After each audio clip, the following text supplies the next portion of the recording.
Bonjour, peuple de Dieu. C'est totalement de l'improvisation parce que c'est vrai qu'il y a tellement de choses à dire quand le Seigneur agit dans la vie de tout un chacun. Mais aujourd'hui, je tiens avant tout à remercier ma famille spirituelle, papa et maman, parce que nous avons un père et une mère, nous ne savons même pas leur valeur, en fait. Et j'aimerais qu'on applaudisse le travail qu'ils font pour nous ici, parce qu'ils font un travail, mais ça n'a, pour moi, ça n'a pas de nom.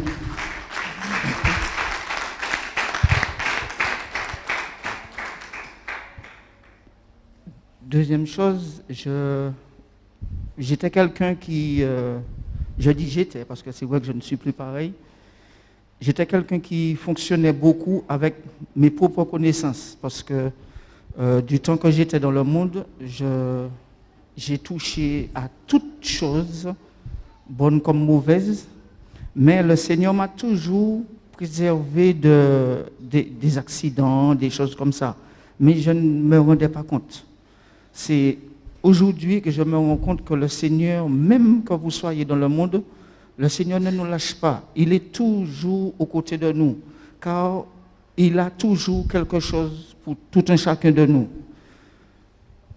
J'ai commencé à faire beaucoup de choses, tourner comme tout le monde. Et quand je me suis retrouvé avec une copine avant ma femme actuelle, qui m'a fait souffrir le martyre. Mais bon, les hommes connaissent un peu quand on tombe sur la mauvaise personne. Et un jour, je me rappelle, étant toujours dans le monde, j'ai levé les yeux au ciel, parce que je me suis trouvé dans un petit endroit calme, il n'y avait personne, parce que j'avais très honte de moi-même. J'ai levé les yeux au ciel et j'ai dit, Seigneur, mais qu'est-ce que j'ai fait pour mériter ça? Donne-moi, fais-moi voir quelque chose, dis-moi ce que je dois faire. À l'époque, je n'avais pas encore le cœur en Christ, donc du coup, je n'ai rien entendu.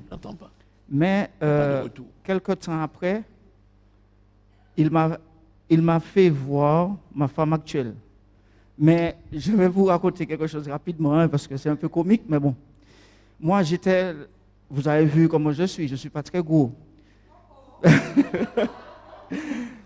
Mais moi, j'étais très attiré par les femmes de 100 kilos. J'étais très attiré par ça. Donc, lorsque je l'ai vu, je dis, ouh, c'est pas ma personne du tout. Ça, c'est pas mon style de femme. Mais je ne sais pas pourquoi. Il y a quelque chose qui me disait de continuer à lui parler. Mais le côté mauvais me dit, mais elle n'a pas de forme. Elle fait 70 kilos. C'est pas ça. Mais j'étais toujours quand même attiré par ça. Et je lui ai dit, bon, excuse-moi, mais bon, on va parler. Elle m'a dit, par contre, avec moi, c'est pas de la bêtise, hein. Il va falloir qu'on aille à l'église. Et je n'étais pas...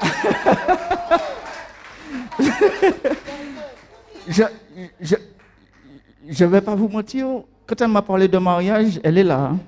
J'ai dit, ne me parle pas de ça ou sinon j'arrête de te parler. Parce que je n'étais pas sur ça du tout. Je ne voulais pas entendre parler de mariage, j'étais pas... Mais elle a persévéré. Elle a arrêté de me parler de mariage, mais elle a continué à me parler du Seigneur, me faire comprendre certaines choses. Et moi, à l'époque que je l'ai connue, je souffrais terriblement du mal de dos, puisque moi-même, je faisais du sport, je courais, je faisais de la course à pied. J'avais les 2 dernières vertèbres tassées. Donc, quand je conduisais, je ne pouvais pas conduire plus de 30 minutes.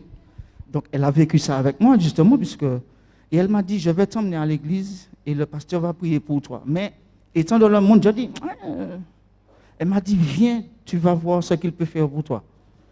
Et quand j'ai été, mais en allant, je souffrais tellement que je me suis vraiment... J'ai dit, bon, c'est la dernière, parce que tous les médecins m'avaient dit que si je continuais à courir, je serais infirme.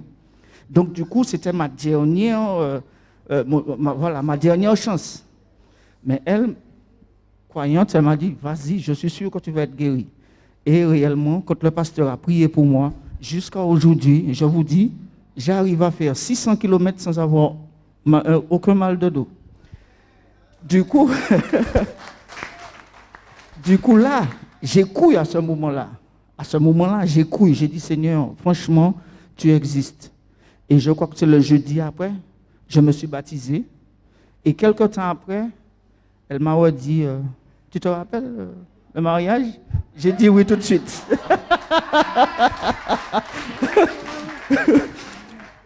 Et depuis, parce que de toute façon, vous voyez comment nous on est, depuis le jour où on s'est mariés, je ne la laisse pas une minute. Il faut que...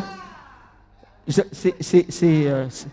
ne fais rien sans elle et tout, voilà.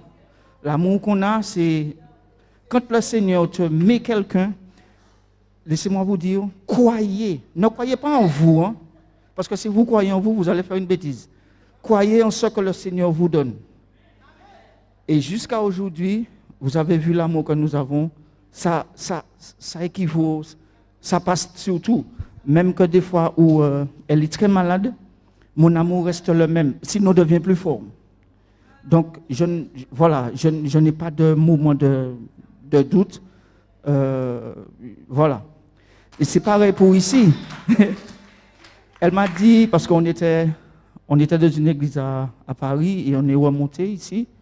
Elle m'a dit, tu sais, il faut qu'on aille voir le pasteur Hubert. Moi, je lui fais confiance. On est revenu et on a trouvé une joie, une paix, une compréhension, un amour. On a tout trouvé. Encore une fois, je me dis que lorsque le Seigneur vous guide, ne testez pas, ne vous battez pas contre. Faites ce qu'il vous dit, parce que s'il vous le dit, il sait pourquoi. Lorsque je suis arrivé ici, j'ai demandé à papa, papa, voilà, je sais faire ça. Il m'a dit, laisse-moi te dire, mon fils, fais ce que tu peux faire. Et depuis que je suis là, j'ai été chercher mon permis poids lourd, je me suis dit, bon, je vais conduire, je vais faire ci. Mais il m'a dit, tu sais, c'est le Seigneur qui décide pour toi. S'il te dit que c'est ce que tu dois faire, ne te bats pas. Et depuis, je fais de la réparation de véhicules, je n'ai pas encore pu sortir de ce carcan, en fait. Je travaille durant toute la journée, tous les jours. Le Seigneur me bénit.